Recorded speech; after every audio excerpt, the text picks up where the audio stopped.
Anadolu'nun genel bir geleneği olan sokak iftarlarını Manas Üniversitesi'ne taşımayı arzu ettik.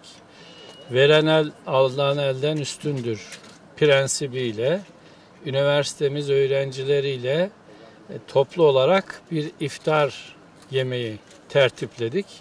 Burada amacımız hocalarımız, Kırgızistan'daki üst düzey bürokratlar, milletvekilleri, bakanlarla öğrencilerimizi buluşturmak, aynı sofradan yemelerini sağlamak. Dolayısıyla burada kardeşlik duygusunu, birtuganlık duygusunu geliştirmek ve üniversitemizin farklılığını ortaya koyabilmek.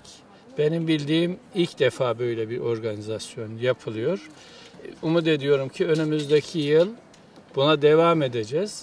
Belki bir Bişkek Caddesi'nde bunu hayata geçireceğiz. Ama bugün ilkini yapıyoruz. Umut ediyorum ki öğrencilerimiz de mutlu olacaklar.